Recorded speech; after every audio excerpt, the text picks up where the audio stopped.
Here is our guest.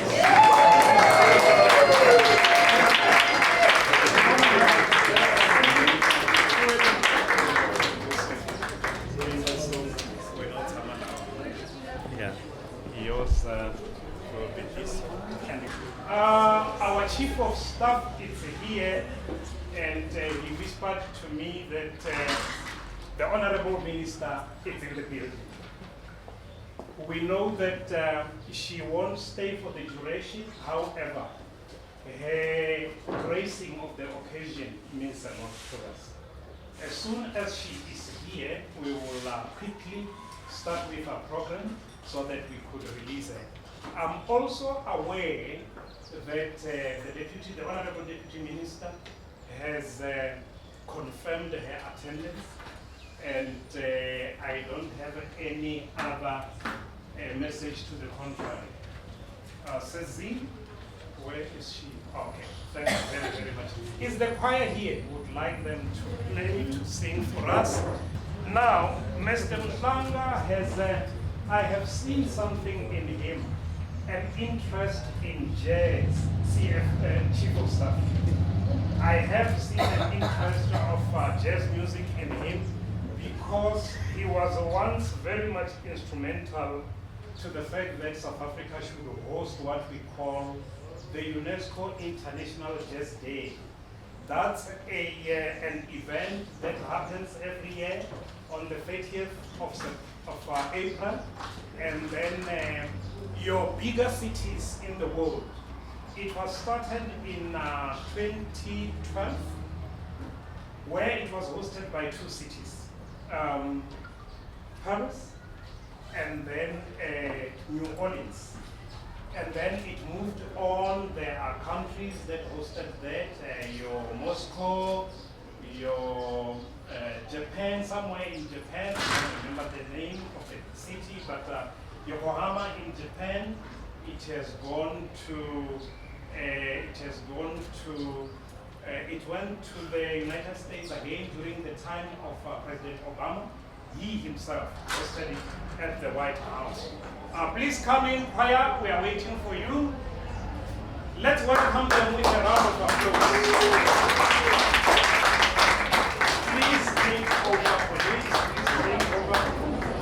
Take over and give us a musical rendition. Please come in and give us a musical rendition. Kebo.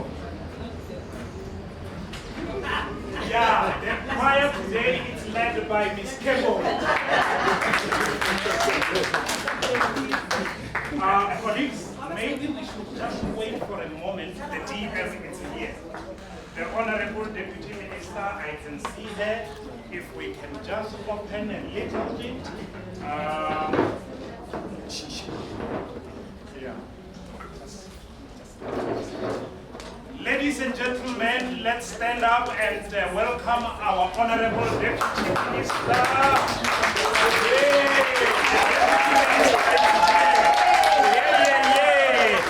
And Elijah Mhlanga is here, DM. And the DDG, you are not going there, you are coming here. You are our boss.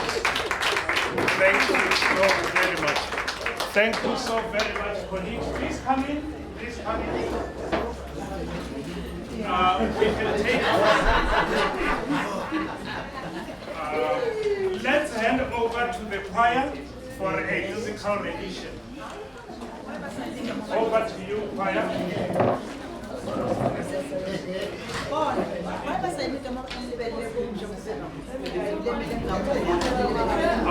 Camera. Yeah. Okay. Okay. Are we okay? Please hit it. Just hit it. Oh, Miss Campbell.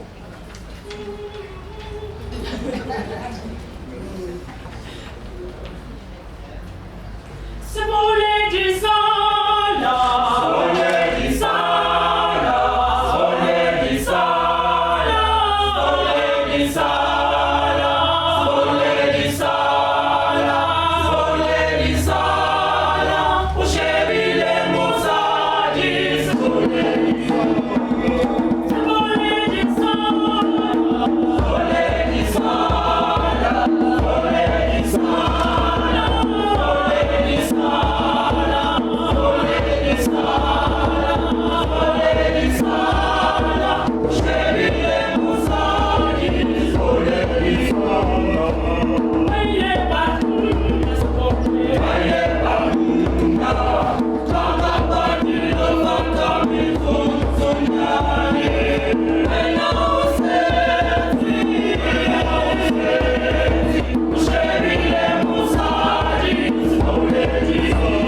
Thank you so much. Thank you. This is the place to work, the DBE. We have choirs, we have, when you depart, the Honorable Minister and Honorable Deputy Minister come and deliver a message. At this point in time, we are, with due respect, going to request the Honorable Deputy Minister to come and address us. DM, over to you.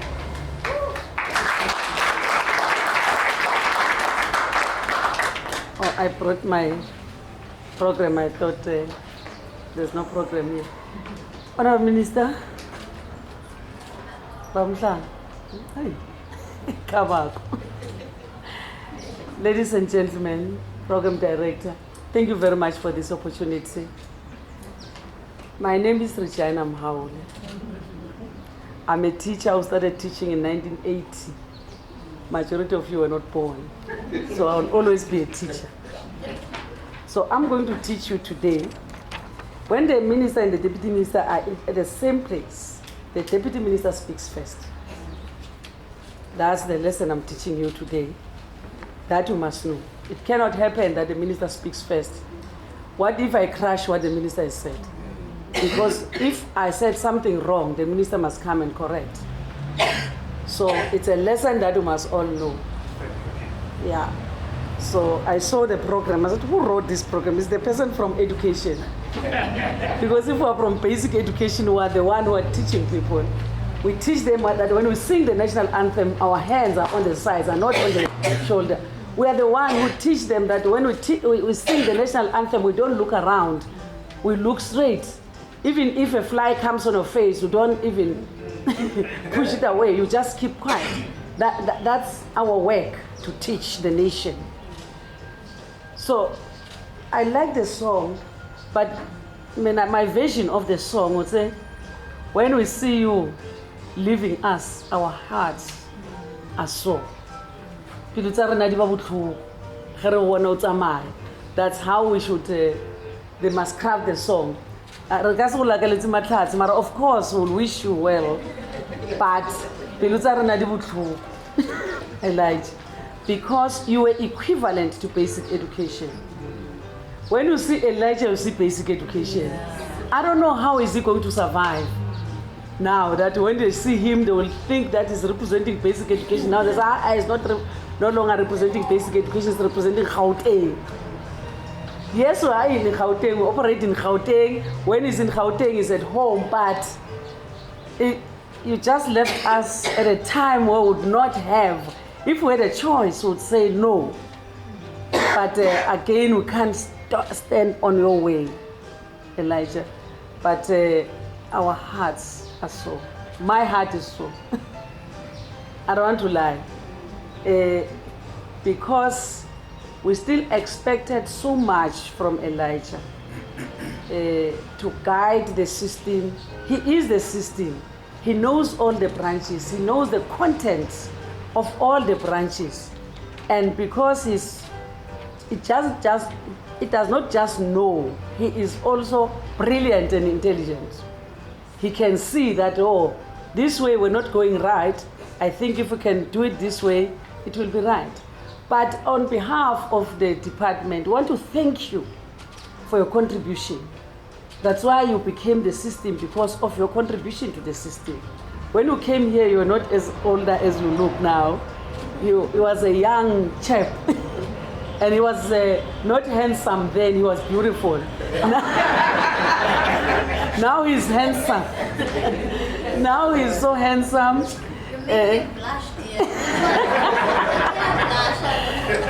That's why I searched from my wardrobe to find a nice suit to just for you. I don't normally wear guitar suits, but I said, oh, there's Elijah's function today. Let me dress smart. I'm dressing for you today.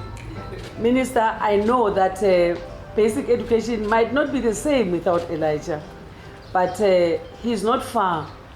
He's just a few steps away from basic education, and he is inside because he's in the country. Would cry more if you had left the country. But now that we are still in the country, you are still with us. We say as basic education, and they must not just keep you as a director in Gauteng. They cannot just take you as a chief director and keep you as a chief director. Want to see you being a DDG in a very short space of time. That's what we're going to tell the Premier. Before his term expires, he must leave you being a DDG. He can't come steal you to keep you as a director. He must steal you to elevate you, because that's what we're going to do as basic education, to elevate you, because we must grow in the system. And we believe in growing the people that are already in the system, not otherwise. But ladies and gentlemen, let's, those of you who have been sitting down for a long time, I want you to stand up as we welcome our minister to come and say words of giving farewell to Elijah.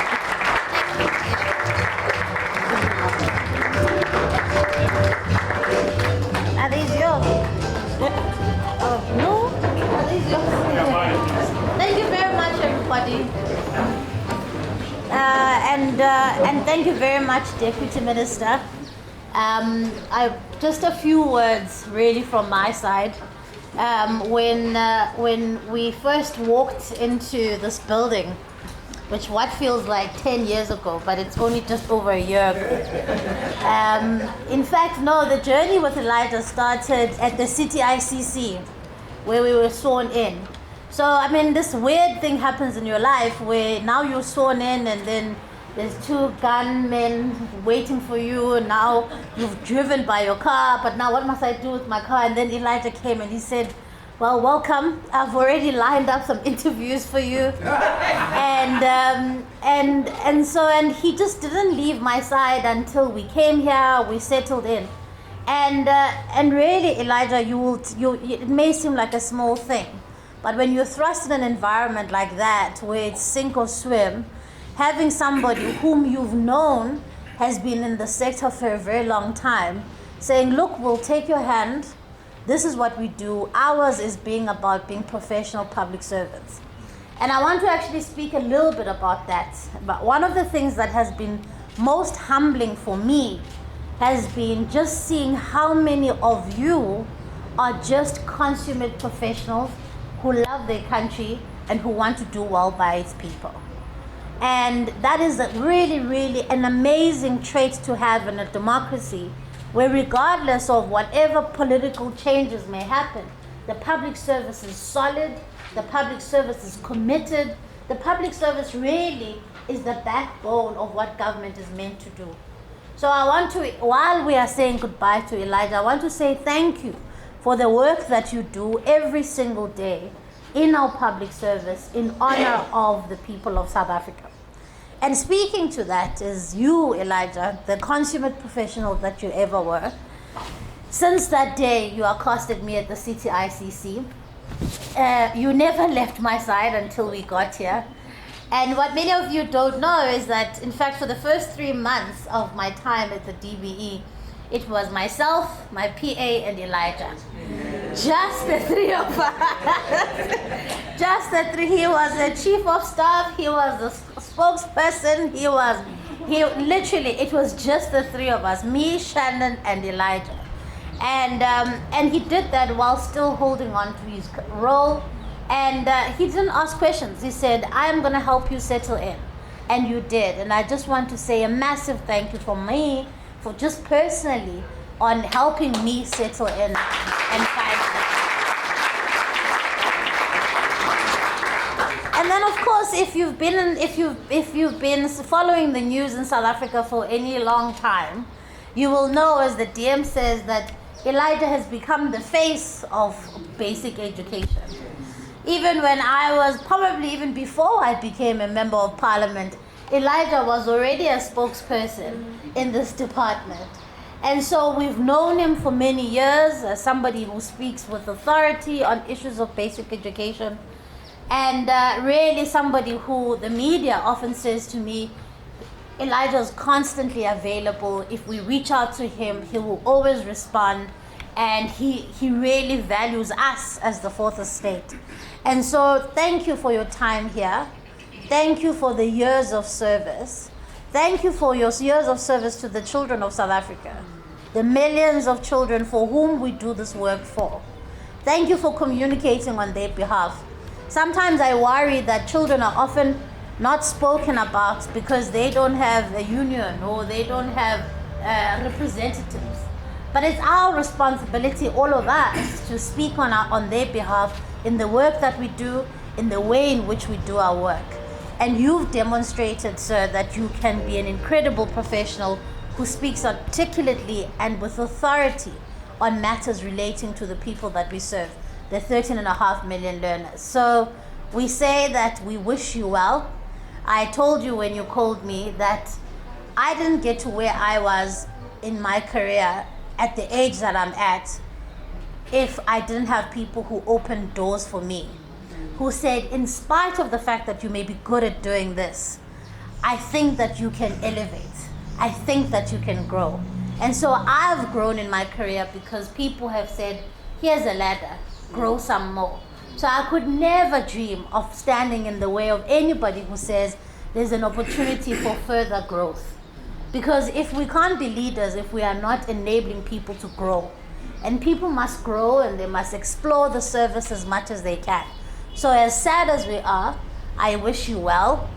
I saw Premier Lesufi at the rugby where the Wallabies beat us unfairly, and I said to him, he owes me. He owes me for what he has done. But I wish you well, and I wish you growth. And I pray that you continue being a consummate professional, that you don't forget why it is we do what we do. We don't do it for ourselves, we don't do it for the glory, but we do it for the 62 million people in South Africa who have entrusted us. So thank you very much for all the work and all the very best for the next chapter.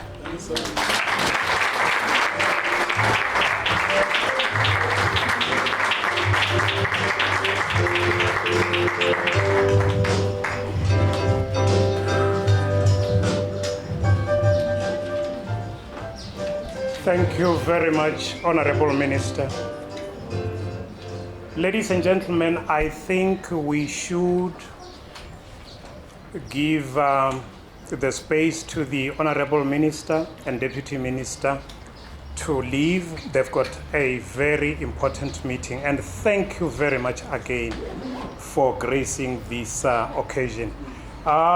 May we please stand up and give them a strong applause while they leave.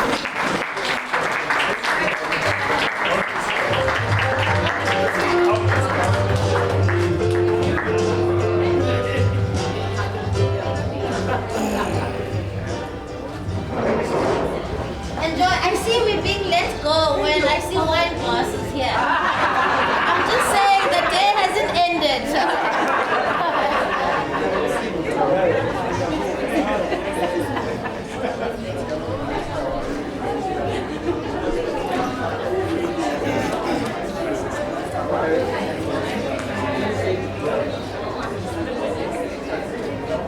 Another hand of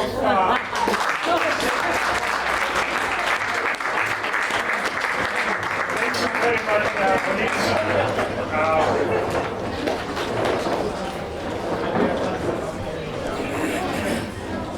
Thank you very much, colleagues. Now we can run with the program. It's going to take long.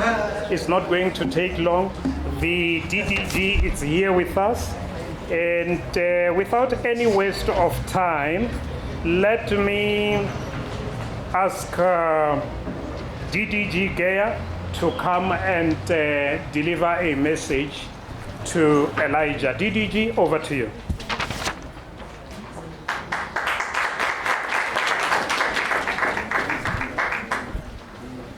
Well, I didn't think I would ever stand and say something on a farewell to Elijah. But it is my honor to do that today on behalf of ODG as well as on behalf of the entire department. My journey with Elijah starts on the second floor in this building. He came into the space at a time when there was a bit of a vacuum in communications, and then Minister Mhlanga sent Panyaza Lesufi, who's the Premier now, and it just shows how we have, from DBE, had so many people to take up such key positions in the country. But he came and he took over communications, and that's how we got to know Elijah, because Elijah was his brother he brought along. So we saw these two brothers, and we used to watch them and see who's this, what is happening here. Before that, communications was a very, very conservative space in DBE. It was very academic. You would write a paper, you would talk about education. We didn't move and shake the way we see it now. So we saw these two people coming. Next, we saw after them, there were many young people. Suddenly we saw, from those grey suits with the grey shoes, the old conservative bureaucrat, we saw now you are wearing this straight pants with the pants end above the ankles with the pointed shoes now. We couldn't know this outfit, how do you wear this thing? But they allowed it. It was the way the new people were coming into the department. And that is my journey where I started, even before that, we did not even have a TV. In a communications place, we did not have a TV there. But we now start to see there's a TV. You know, things start to look like it's taking shape here now. It starts to look like communications. We started to get branding, we had signage. We start to look like SABC, you know, we're mirroring how it looks there. And I think that was the mark that not only Premier Lesufi put on the DBE, because he started it for a brief time. And Elijah took the baton and he moved on with it. And for the time that Elijah has been with us, I have seen communication grow in leaps and bounds. It has really put the DBE on the map. We are no longer that conservative mouthpiece of the DBE talking about our paper on ANA and systemic evaluation, whole school evaluation. That was what we were talking about in a very academic way. But now we started to share the same messages, but they were more punchy. They were starting to speak to people in a way that young people started to relate to us as well. And I think that we have a lot to thank Elijah for, from the department, for doing that. And I'm happy to have, I got to know you when I was also there on the second floor. Now let me tell you a secret about the second floor. There was a person that worked there called Mr Mhlanga. So I knew this guy. He worked with me. Is he? And I saw him come in. Right. Before you say stuff, I always saw him. Right. So after some time, you get a progress, you get a promotion. So I get from second floor to third floor. Now I'm the DDG. I get there. DG says to me, no, Mrs. T was also doing this job of ODG. You must take this job as well. Now I'm also the acting DDG of ODG. And there I meet Elijah again. But I never register his surname the way you are supposed to spell it. And even now I'm going to butcher it, because now it's supposed to be Mhlanga. Then I only remember this guy every time I see, for me it's Mhlanga. So I call him on Mhlanga. And then one day Carlton comes to me and says, Man, DDG, I have to tell you, can we have some practice? Then he starts to practice with me how to say the surname correctly. You know, up until when he's leaving. On a good day, I'll get it right. On a bad day, I will still remember Mfela. And not Elijah, but I know I'm speaking to Elijah. But I must say, colleagues, that, you know, from the second floor in my relationship building with Elijah, and there's a beautiful photo that always will remind me of how it started on the second floor. Because there was DG, these were all, we used to call them, they were the sons of the previous minister. It was DG, it was Elijah, it was Panyaza, and it was Themba Kujana. And then Paul. These were the sons. And then I used to look at them and say, hey, this is a boys' club. Now and then I try to go there and break up the boys' club, you know, to force myself. But I could see that, no, the bonding is very strong here. You must be invited into that group. You can't force yourself in there.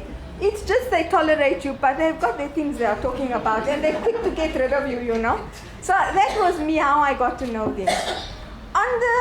When I became a DDG and I started to work in ODG, I think it's there that I really got to understand better the work of communications, because I had to meet we've got a meeting every every Monday at 5 o'clock in the morning in the ODG. And Elijah was part of the group that met at 5 o'clock. We still meet at 5 o'clock. And what we would do in this meeting is we reflect on the week that has been. What happened last week? And what is happening this week, so that we have all the issues on the fingertips. We know exactly what you are up to. We've got all your reports. We listen to them. All the colleagues, you know, feed in the information. And we know what we are leaving behind last week and what we are taking this week. But it also gave me a very good sense of what are the things that are happening in communications. And I think that it made me really appreciate, because often Elijah would come in late into the meeting because he's already conducted a media interview. And often he had to leave the meeting early. You know, he'd ask for his time to come up so that he can make his report early, so that he could go and do another media interview. So it gave me a sense of what his job was about. and how the media actually operates. Because if you think about it, you wake up in the morning, 6 o'clock, you put the TV on in the morning, there the people are talking, news is happening, everything is, it happens like clockwork. But we never think about what happens behind the scenes. And Elijah gave us a sneak preview into that world of what communications is about. And for that, I think we'll be very grateful from the side of DBE.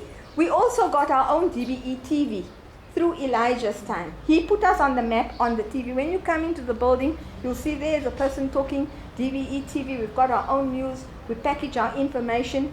And these are not things that we should take lightly in terms of the milestones that we have achieved, because we never had that before.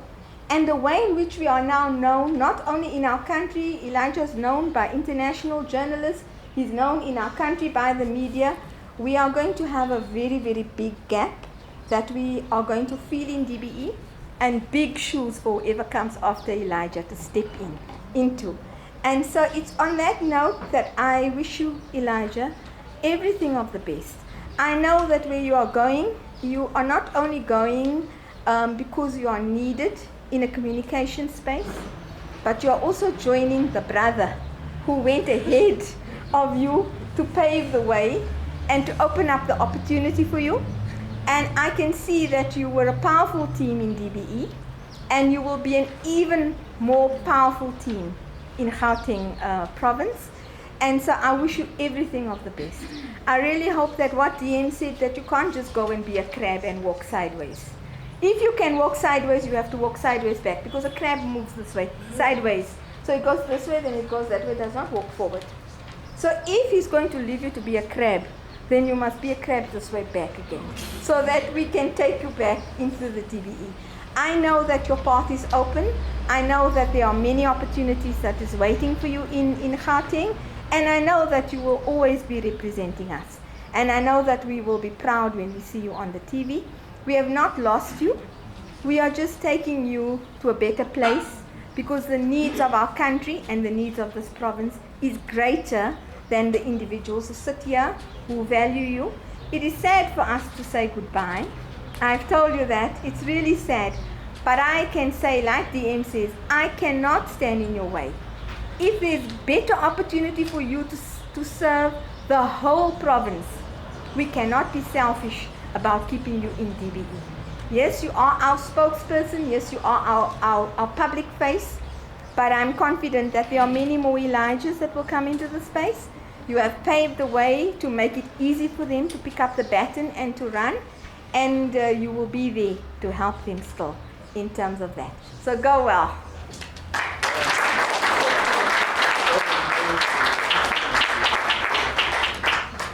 Thank you so very much, DDG.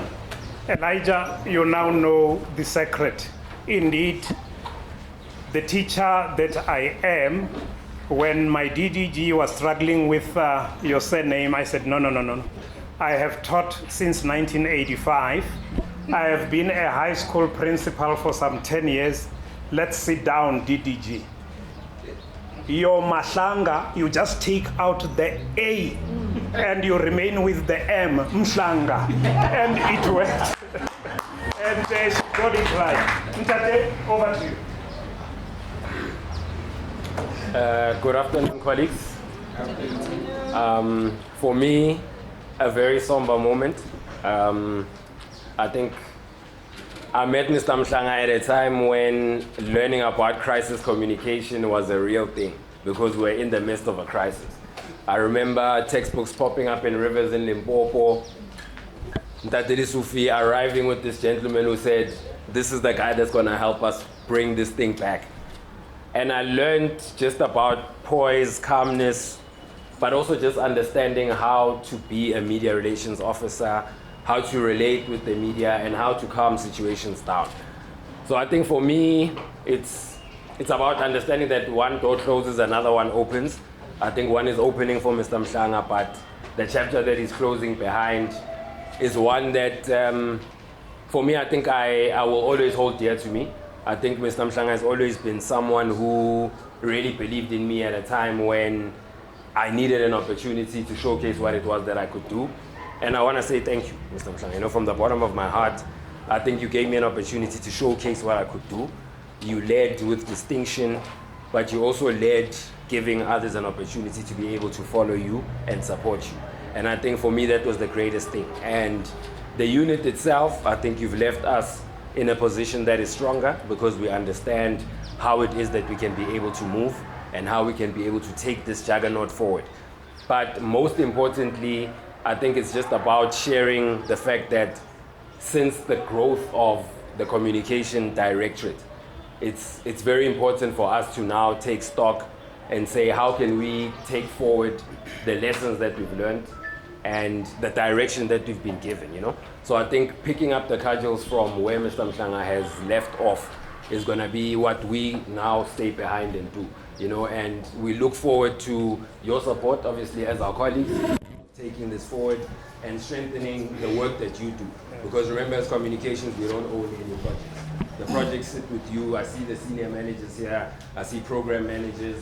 And we'll continue to look to you to be able to be that structure that continues to support us in supporting you in the work that you do. But Mr. Mhlanga, to you directly, once again, I want to say thank you, firstly for the opportunity, but also thank you for believing in us as a team. And also thank you for showing us that it's important to grow and to, as much as you've been here for a very long time, it's important for you to grow as well. And thank you for leaving that space that you allow us to be able to grow as well. And I wish you everything of the best. I don't know if I should say thank you to Mr. Lesufi or go and find him, you know, and pinch him, because I'm a bit conflicted in a moment like this, but I want to say thank you for everything. Thank you for the stewardship. Thank you for the guidance. And, you know, thank you for believing in me and us as a team here in DBE, particularly in the communications unit. So I don't want to labor it too much. I want to just say thank you for the opportunity to be able to speak today.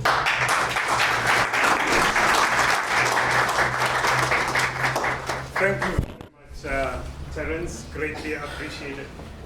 Ladies and gentlemen, Dr. Polia is running late, but it's running behind time, but it's coming. We are going to continue with the program. And we do have got a family member from the Mhlangas. Mr. Mhlanga came with his son, Nico. We would humbly request him to have a few words. Nico, over to you, Tata. Good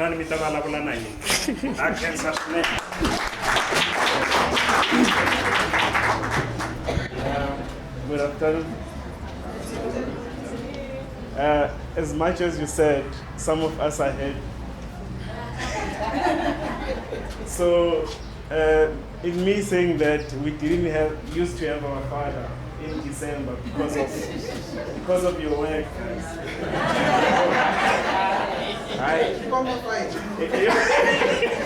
No, it was too much. It was too much. So now we know as a family we have him local. So we'll be with him. You see, even today I'm with him. Because it's a run thing. Otherwise he was going to be in Cape Town. Like, you know, out of the province. But thank you so much for taking care of him.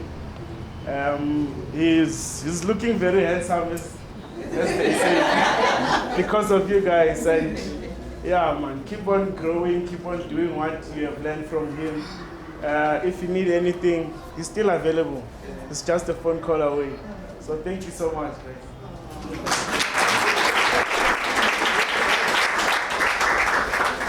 Thank you very much, Nico.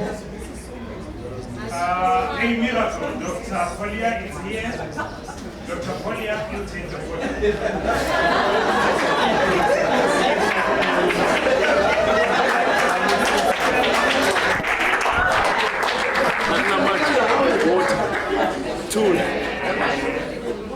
Okay, they'll provide water. Colleagues, thank you very much. We were waiting for Dr. Polia. He's here. We are not even going to give him a second to, catch his breath. Dr. Polia, you know you have worked with Elijah. You know him like at the back of your hand. Please come and talk to us about Elijah.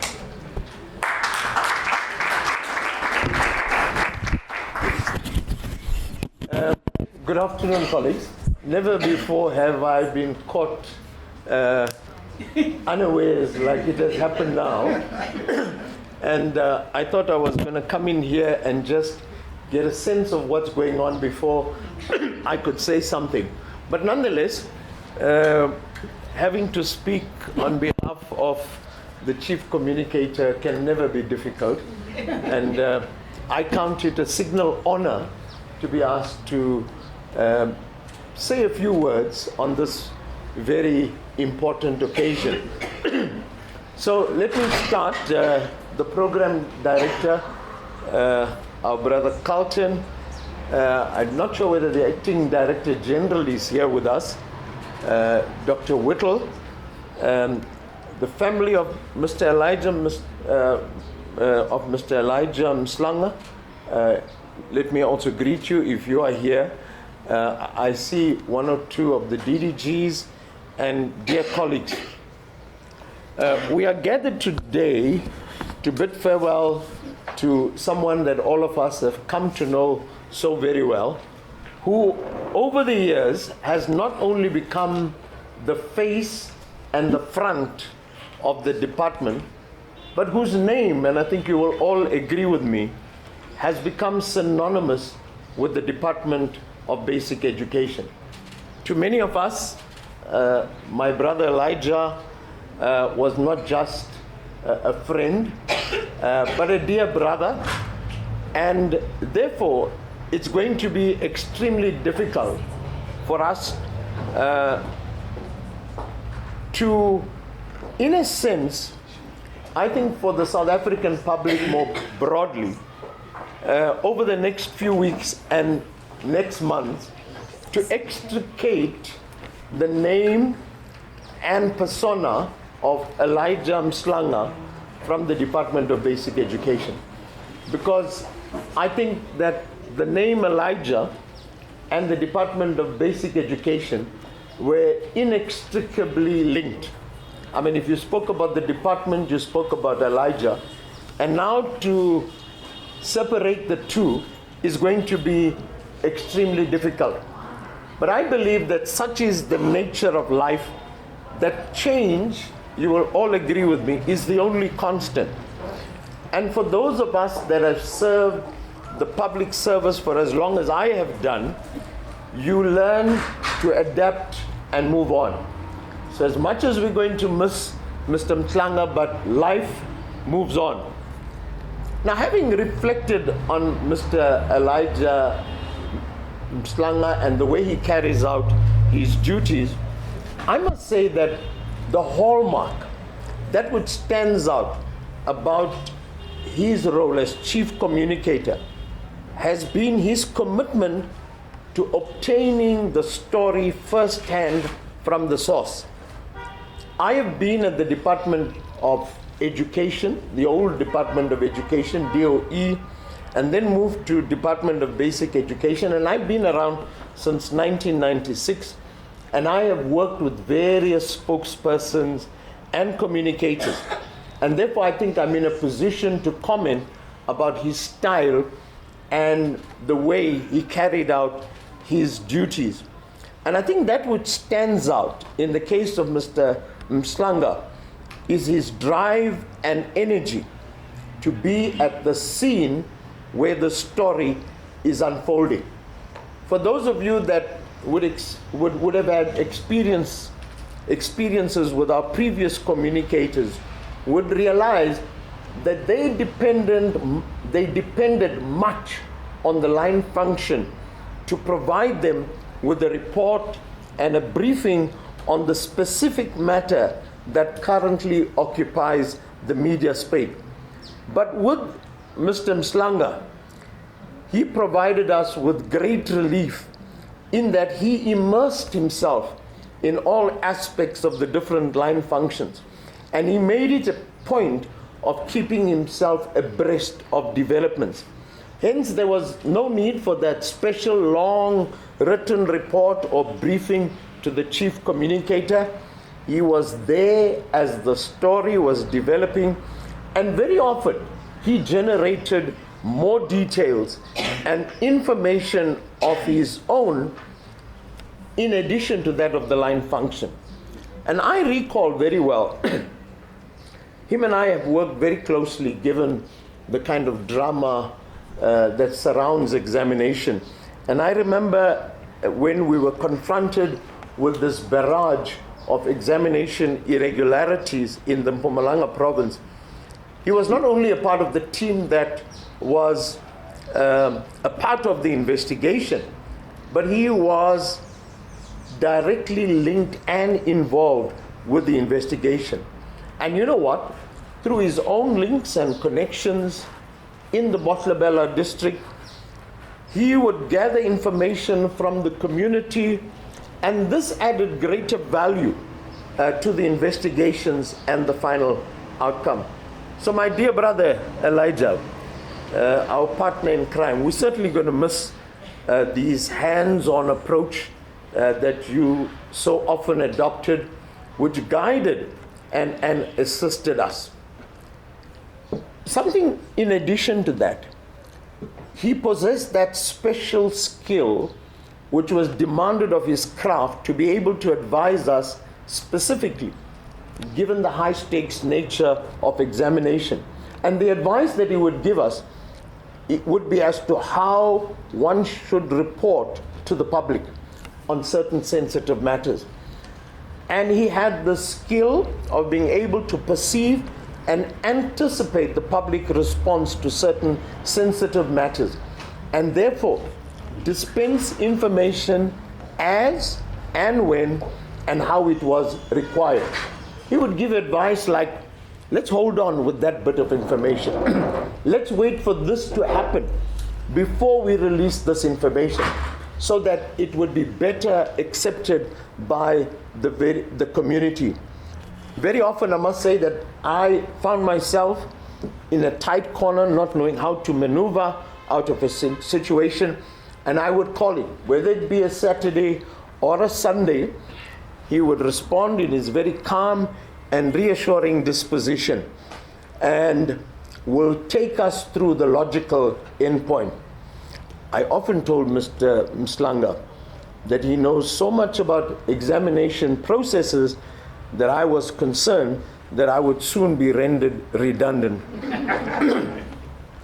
However, despite his sometimes aggressive demeanor and approach which is needed in the media space, he always demonstrated a very gentle, soft, and supportive role to our learners, and particularly our learners from disadvantaged communities.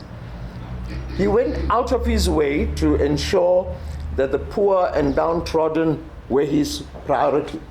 And you know what is important, and I'm sure it must have been shared already, but if not, it would be shared a little bit later. I later realized, and having got to know Elijah as closely as I did, that his own life experiences, which are indeed harrowing and possibly could be described as blood-curdling, have shaped who he is and what drives him. And I clearly remember at a HEADCOM workshop a year ago,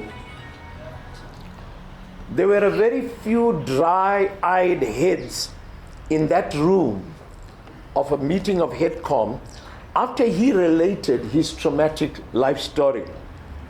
And like I said, details of that will possibly be shared by him a little later.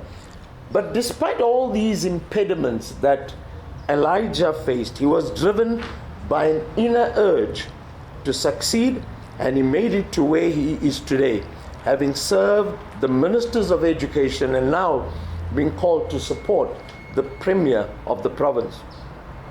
Both Mr. Elijah and I have also had our fair shares of ups and downs. I clearly recall when him and I had to get into a huddle after the disastrous minister's release in 2023, where both of us were contemplating as to which of us will get the chop, given the embarrassment created by that public function. And I'm sure many of you remember it. But I must say it, Mr. Anwar Surti, our previous deputy minister, was absolutely correct when he referred to Elijah as a prophet. Elijah certainly carries a special gracing that has helped both of us to weather that storm and come out stronger and better enabled to manage our responsibilities. Brother Elijah, you served the Department of Basic Education with dedication and distinction over these many years. You have built a firm foundation in the Communications Chief Directorate, shaping how we share our messages, engage with stakeholders, and tell the story of education in our country. Those that follow after you will build on that which you have solidly established. We appreciate your commitment, professionalism, and passion for communication in the service of basic education. We will certainly miss your leadership and expertise.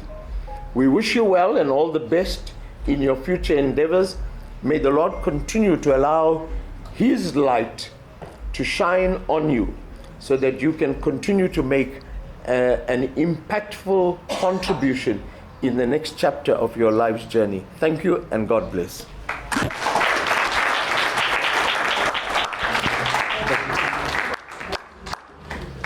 Another round of applause. Thank you very much, Dr. Polia. Greatly appreciated. DDG, there are many things that I admired about Elijah. And I believe many of us here, given the time, will speak of many things. Just to take two, I come from a part of South Africa where hard work during our time, I don't know about now, was really treasured. Why? Because we grew our own food, you know. People who have traveled to the region would know the Chakuma market. Most of the fruits there, people grow them in their own yards. Come and so we grew up in that, and you grow up, you know, treasuring hard work. And this is something that I saw from Elijah. No one can really fault Elijah for laziness. We have seen what he's been doing. This is a very hardworking person. Another thing to me, we also come from that part. We grew up also, you know, treasuring intelligence. Not that we are intelligent, but the likes of Chilizi Marwala, the likes of Joel Nichtenje, you can mention them, Chipiwa Muope, Frank Rachitanga, and so on and so forth. So you grow up with this, you grow up with this intense, you know, liking for intelligence. And when you see one, you really recognize it. Your Elijah Mhlanga, your James Ndlebe, these are people who, to me, I saw as hardworking in the department and very much smart. Someone would say James Ndlebe is an encyclopedia, and I agree with you, you know. And so Elijah, we are very much proud of you. We are going to bother you, DDG, now, and request you to come to the fore.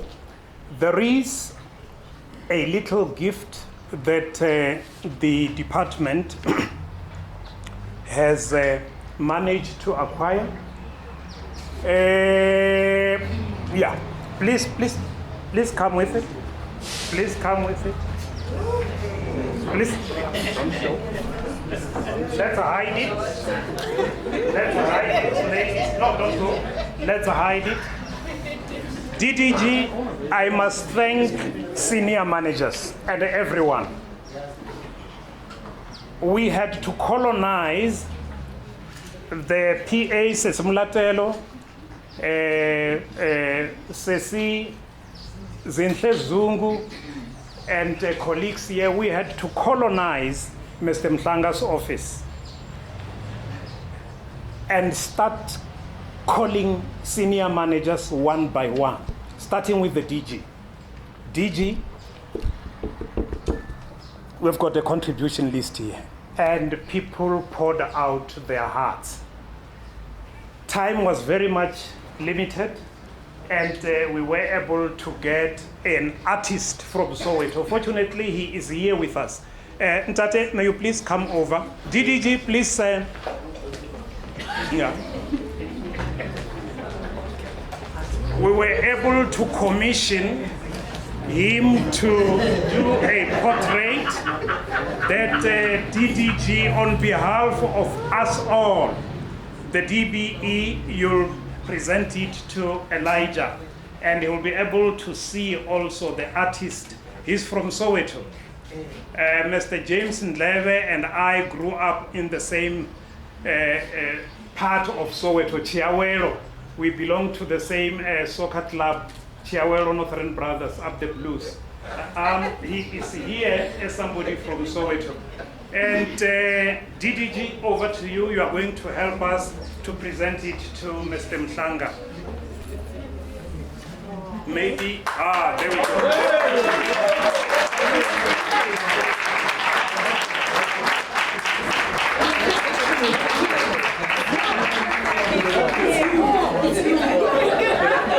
It's him, eh? A round of applause again.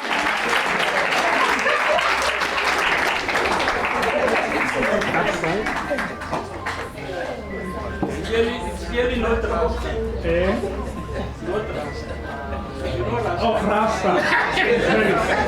A round of applause again. Okay.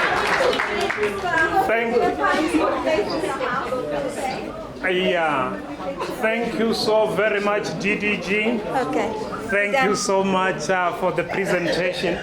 DDG, while you're still here, it was not only the hearts of DBE colleagues who poured out. I must say that DG Mweli beat us all. I'm not going to disclose, but he said, go to my office. This is what you'll get. It was a considerable amount. We are so very much grateful. It must be said. Let's give a round of applause to the DG. He is currently in Santiago in Chile. He would have been here with us. And it was not only the DBE colleagues at DDG. With the little that we had to commission this, and we still wanted you to still have something to drink and something to chew, and the funds were not cooperative. So we had to go to the cafeteria, sat with the manager and said, bro, we can see for this you want so much, but we are 2,000 rand short. This is all we have. And he said, for Mtate Mhlanga, I'm going to give you as if you have paid plus the 2,000 rand. And please just stand up.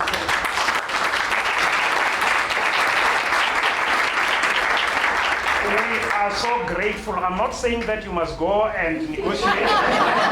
When you are short, you come to me. I will go and negotiate on your behalf. Right now, we are going to call the man of the moment, Elijah, to give a response. Elijah?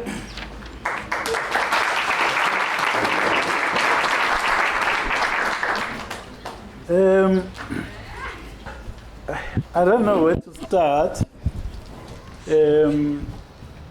Okay, maybe let me start by clarifying a few things. I'm not dead. It must not sound like a memorial service. That's the first thing. The second thing is that to the minister and the DM and the DDJ, this week I've been at 55 Marshall Street in Johannesburg, where I'm receiving a handover report from a chief director, but I'm also receiving a handover report from a DDG. So I'm in between the two posts there.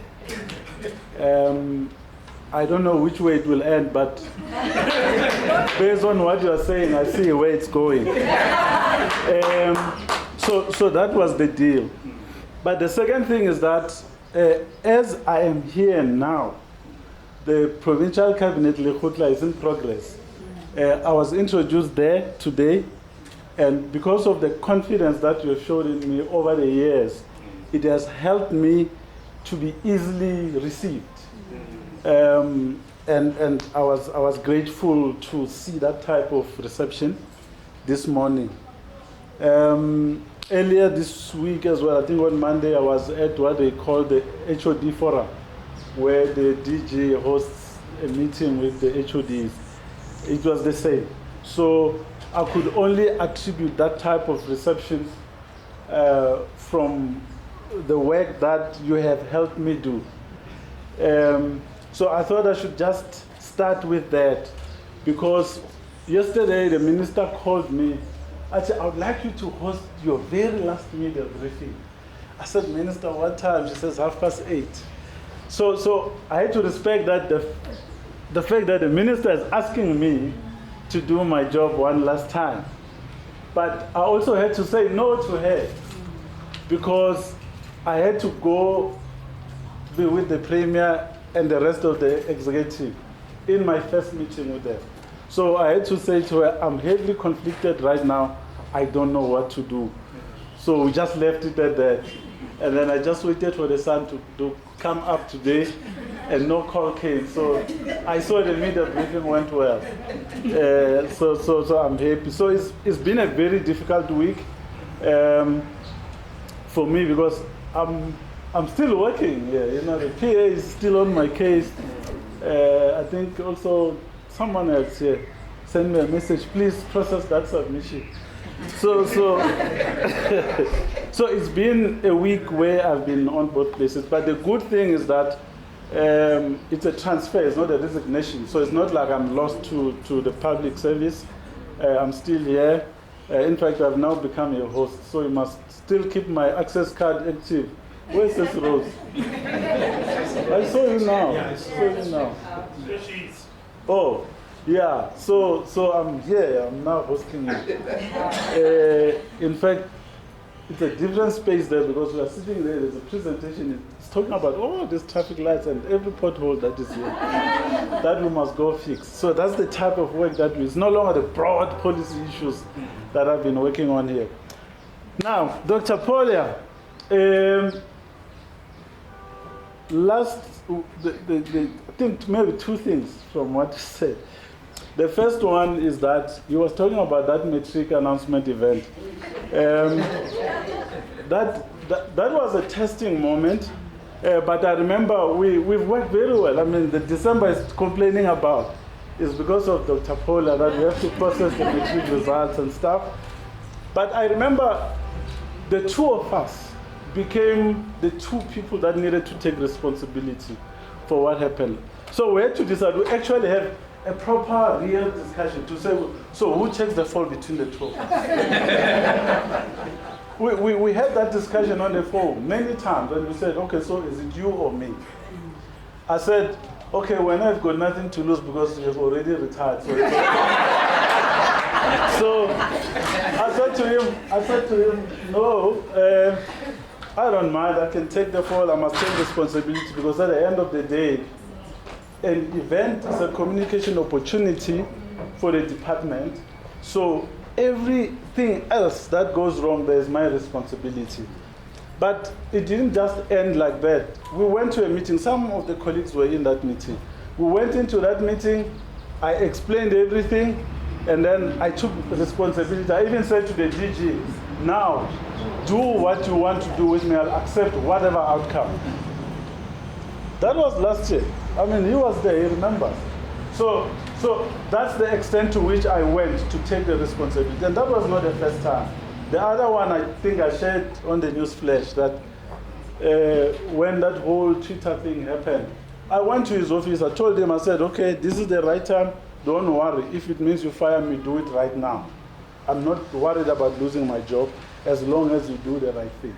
I'm just saying to you that I'm that type of person. I always told my team, I said, don't worry about me. Try to be the best at what you do, because I will not always be there for you. But you need to be able to stand on your own. I mean, I've walked out of jobs before with no other job. But within an hour, I would get another one, permanent, and walk. So you need to reach a certain level of confidence in yourself and know your worth for you to be able to to stand and do your work without fear or favor. So I mean, I was like that. In fact, I remember when I first walked here, I don't know who from my team will remember, but Shanae, if she was there, she would remember. I told them, I said, I'm walking into here with no previous public sector experience. So please watch me and monitor me. As soon as you see me conforming to government standards, please let me know.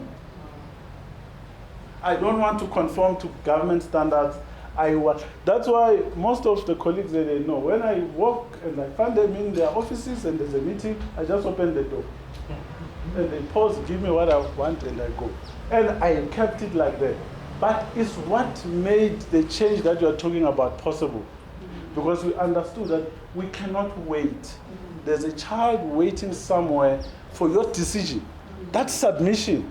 There's a child on the other side whose life depends on it. Now, second issue, Dr. Paul. Was it last year it had come? I can't remember whether it was last year or 2023. So, something strange happened. I don't know. I even said this, that I don't know how this happened.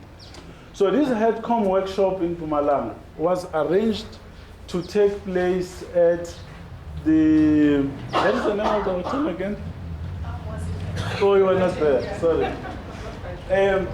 It's Leopards Creek, if you know Malela, that hotel there, which is on the banks of Crocodile River. So I thought, this is very funny. I don't know what's being communicated here, but let's go. So we get there.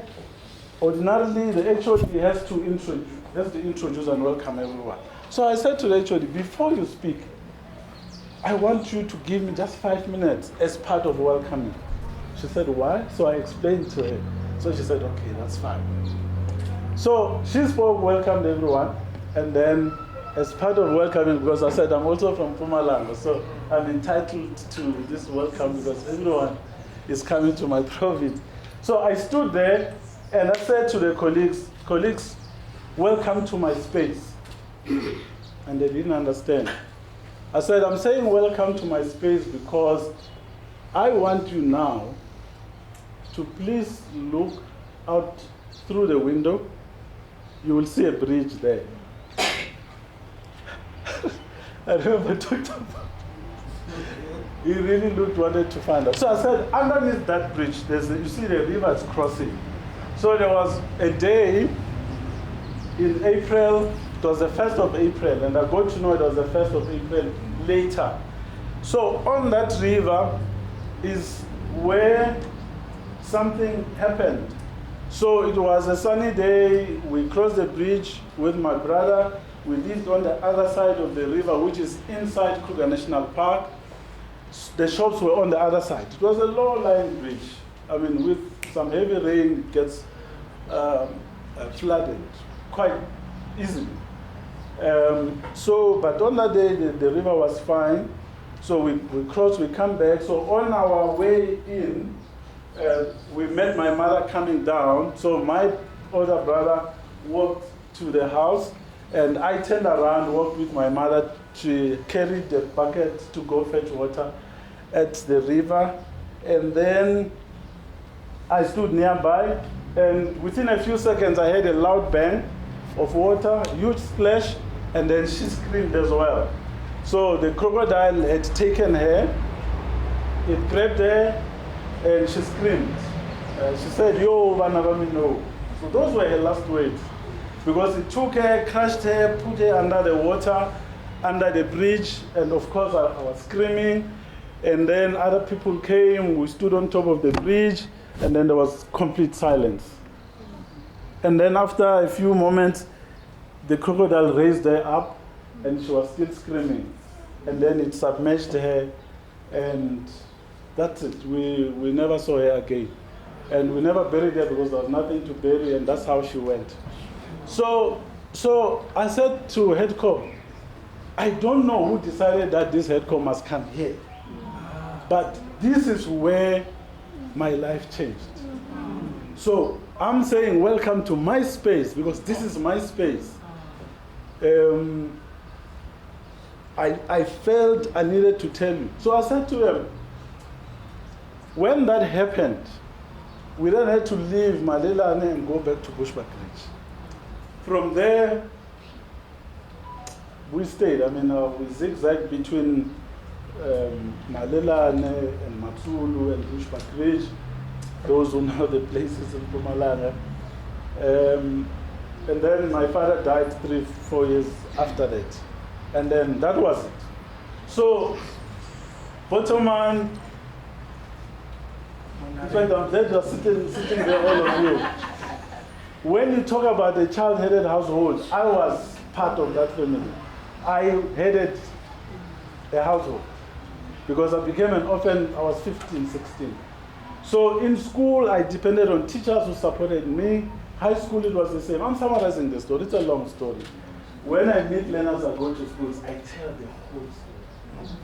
And they always cry everywhere I go. And this is the part I'm going to miss. Anyway, so I'm summarizing it here. So high school, it was the same. I met teachers who supported me. I always tell learners when I talk to them that my decision to become a journalist, just that decision of the career I wanted to take, was in primary school, standard 5.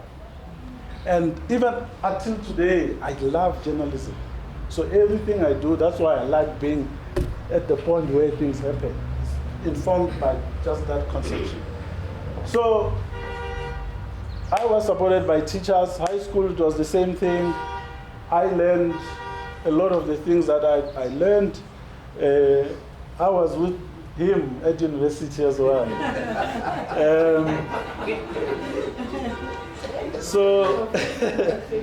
But at that university, when I went to University of Natal, I did not know anyone. I mean, I moved from a rural, small village in Bushbuck Ridge, and I went to KZN. Got there, had the last 500 rand, I get it, the money is finished. You don't know what to do, there's no one to call, nobody cares. You cry until tears dry, there's no. So I had to then go to what was TEFSA at the time. I had to apply, but when I get to the financial aid office, they asked me to prove that I don't have credit. So I had to relive that whole experience all over again. But because I had grown up in a place or in a space where I didn't follow the crowd, I never played all these little games, post spin, cars and all these things. I never did all those things. I was always reading. But the community could see that. So it was easy for me to get members of the community to become sureties for my family. It was not even family. It was just ordinary members of the village who said, yeah, we're taking surety for this, for you, because we see what you're all about. So when you talk about a village raising a child, I'm that child that was raised by the village. Because even with food,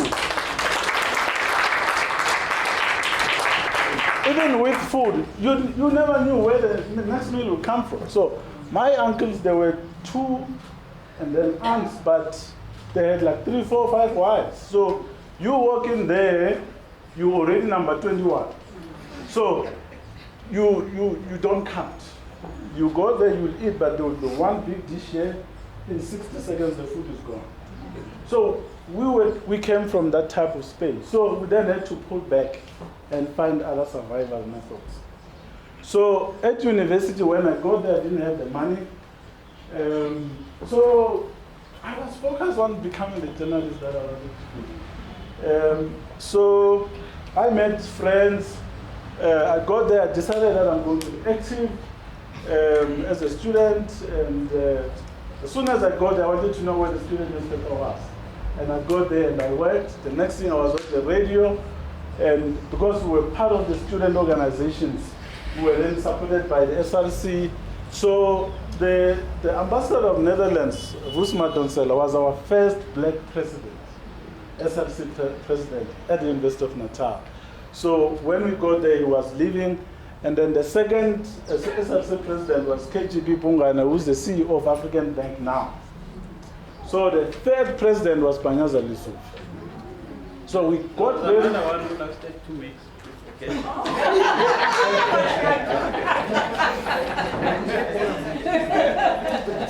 So we got to be very close with Lissufi. I remember that he gave me his milk card. So I used to eat from the dining hall using his milk card. So I'm summarizing again, I don't have time. So that's how far back we come. I mean, we got along from back then. Even back then, he gave me like big decisions. I mean, as SRC president, he used to appoint staff. And you would go to the SRC, get the files and give them to me. He says, please read this, whatever you decide, I will sign. I think there's a lady who retired maybe a few years ago that he employed because of my recommendation. She never knew, but it was me. So all the SRC council documents and the university council, I would read and then tell him. This is the. So he has trusted me from back then. I guess it's not because I was special, but it's because I applied myself to the things that were in front of me. I'm just sharing this with you so that you understand that we might be wearing beautiful suits and all of these things, but it was not always like this. Yeah. We really need to be grateful. Yeah. Even when I got to DBE, I never wanted to become a government spokesperson. I never. I said to him once, I think it was when Bukabela was the last in the country, back then, I think it was 2010, 2011. I said to him, I wish I could be a government spokesperson for just 6 months. I think there's something that I want to show these guys. But he just kept quiet, he dismissed it. I mean, it's like that. He will not respond to you, but he keeps it in his mind. And then I continued doing what I was doing until the textbook thing happened. So he then called me and said, hey, there's this thing here. This thing is giving me problems. You need to come help me. So I said, okay, how do you want us to do this? He says, no, I'll put through a submission. So I was supposed to be here for 4 months. 13 years ago, I was supposed to be here for 4 months. So I remember when the contract ended, I said, okay, now I'm going, Pella, because I'm doing my own thing. I was no longer working. I had a team that was working. So I had to come here and be a consultant. So I said, I'm leaving now. He says, no. He got Shanae to write the submission for appointment to become direct. So I said, but what does this mean? He says, you stay. I said, okay, it's fine. And then, like 9 months later, then things happened, and then I became a chief director. What happened? Since then, I'm still trying to understand what happened. But I'm just sharing this with you so that colleagues, you understand the things that drive me.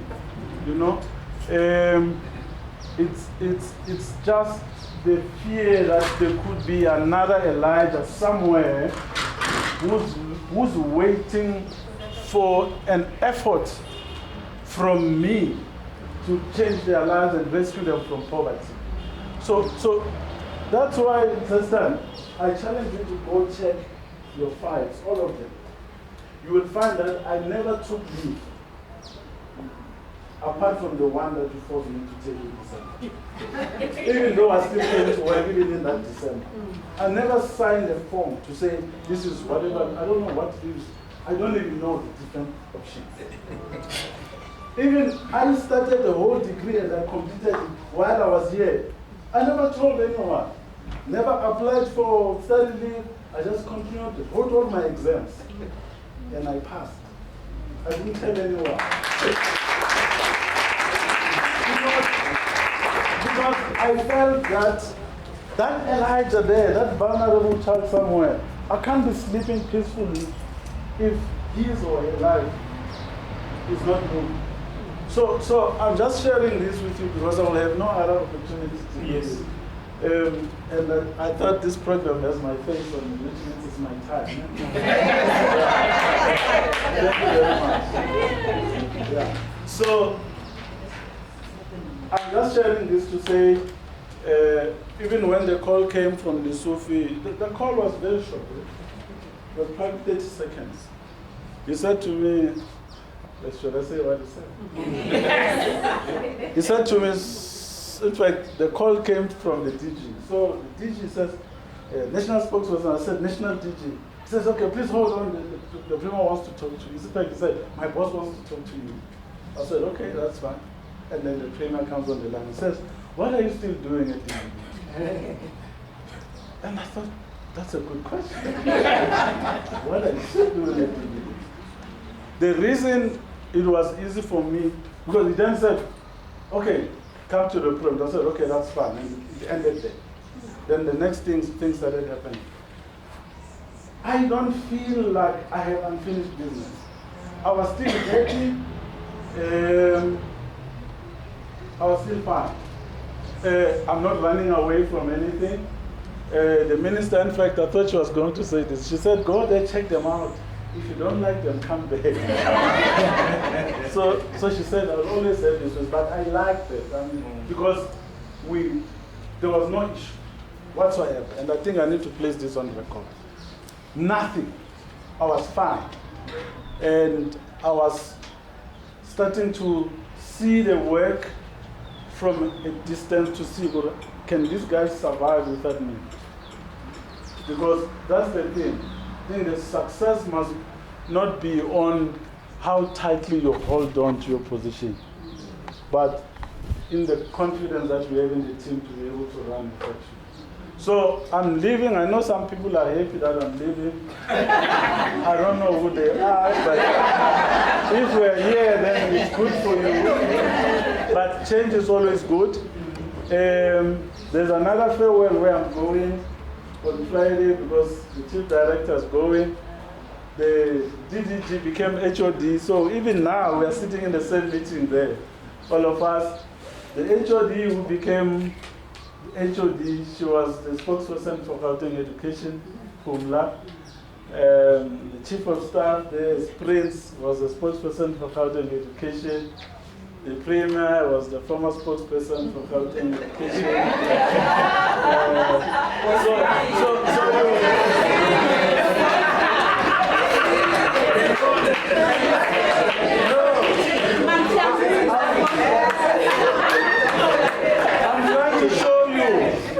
What I'm trying to show you is that the trend in government is that communication is always undermined and forgotten, never mind underfunded. Yeah.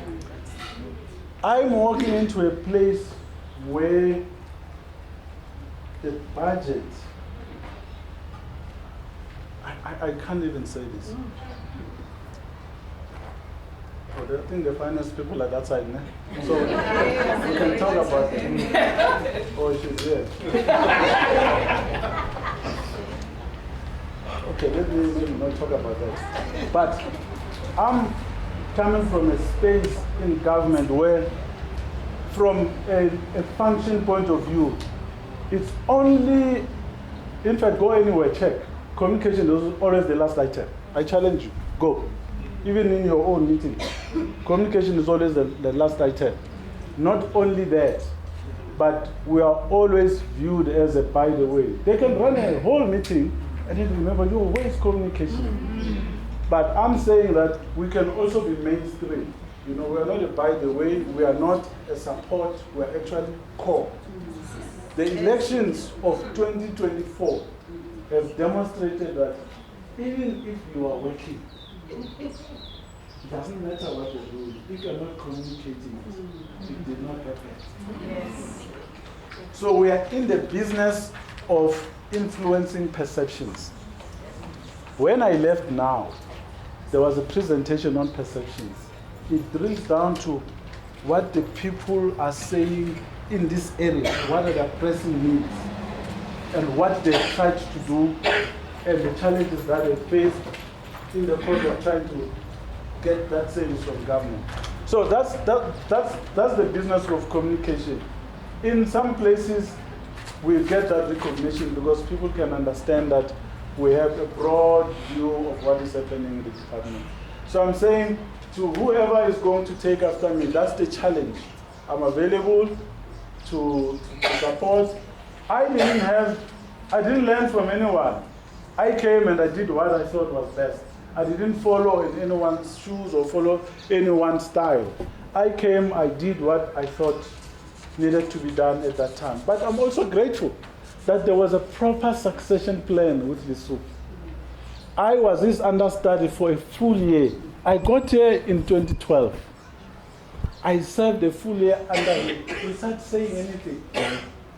Only in August 2013, when I was appointed, that I was given official permission to speak for the department. But before he went, between 2013 August and April 2014, he took me through the building. We went to finance, we went to HR, we went to all these places. I said, this is where Lebe is sitting.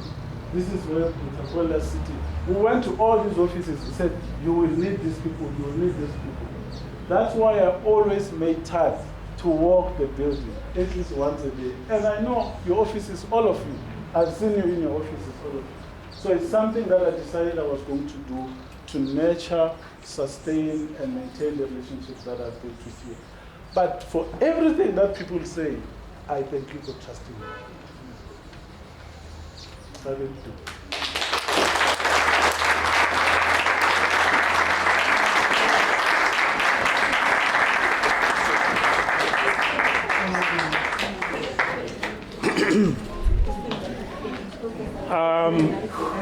What Elijah said, this was his day. I'm glad that we're here to hear what he said. Because DDG, in that story, it represents many of us here. Don't be fooled by these suits, some of us where we come from. You just wait until we start with the stories. Having found yourself at the University of Venda by, those who can assist, come the closure of the university, you must go home. This is a true story, Mr. Nkomo. One would always try to find 1 Rand 20. I'm speaking about 1982. 1 Rand 20 so that you can take a taxi Brapol from Toyando to Chakuma, where there is a market. From Chakuma to my village, Amashamba, Robinson Ramaite, I walked that village, that path many, many times. If I'm at Chakuma at 7 o'clock DDG in the morning, around 5 o'clock in the afternoon, I'm getting home. When my children hear about this, some 7 years ago, they said, no, we want to go there and repeat the journey with you. We traveled from Pretoria to Chakuma, arrived there at about 4:30 in the morning. The mother drove to the village. We started walking back home. They said they wanted to feel it's many of us in this way. Come, Liko, come deliver your message, please. The last message.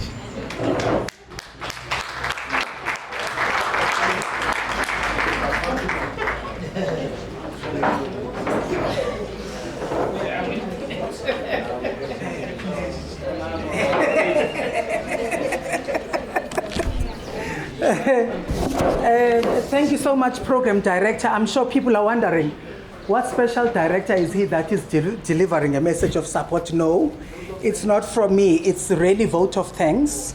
I'm one of the people who are happy that you're leaving, by the way. So yeah, I'm very happy. Thank you. Go in peace.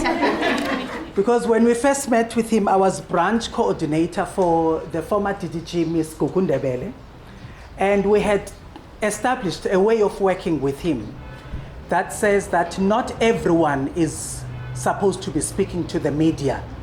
And so we started then identifying at least 2 branch spokespersons for the branch.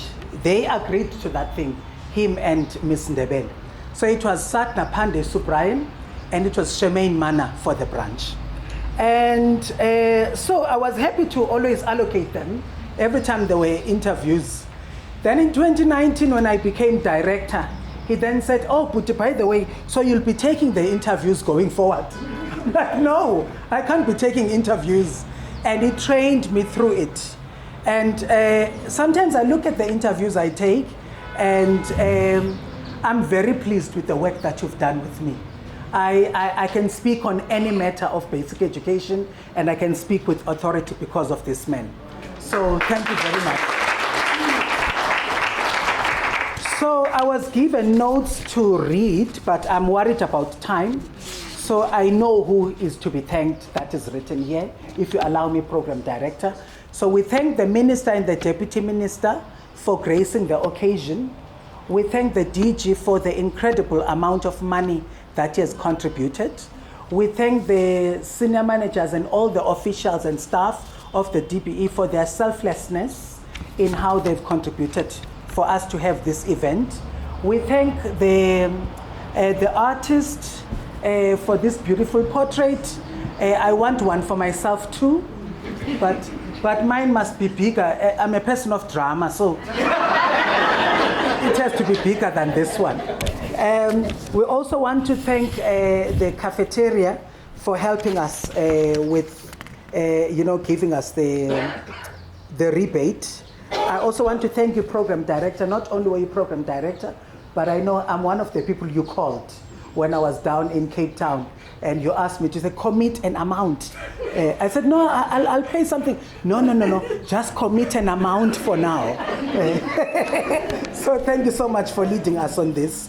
And the family of Mr. Mhlanga, thank you so much. You know, when you spoke here, you also triggered my own traumas, because I come from a family of missionaries.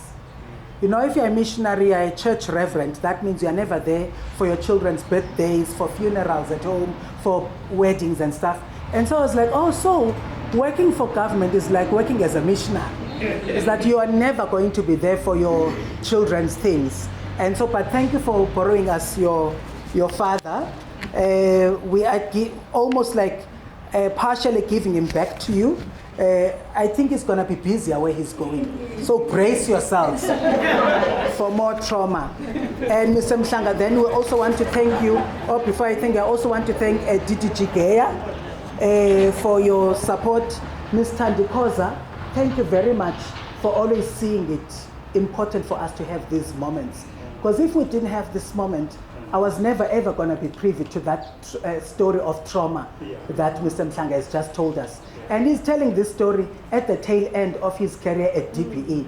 Because I wanted him to be part, if I knew that he had that story, he would be part of the people that work with our boy children, to help them understand that they can overcome any predicament that they find themselves in, that life throws at them.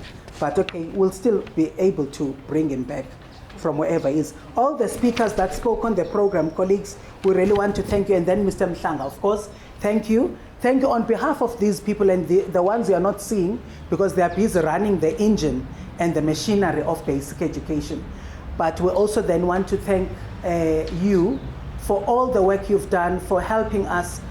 You may not know this, but there are many of us whose careers you've really supported. And I'm one of those people whom you've done that for. And we'll do you proud when you leave. And when we meet in the streets, we'll always just remind you about some of the things that we're left doing here. And of course, if you find anything that I can do there, I'm available.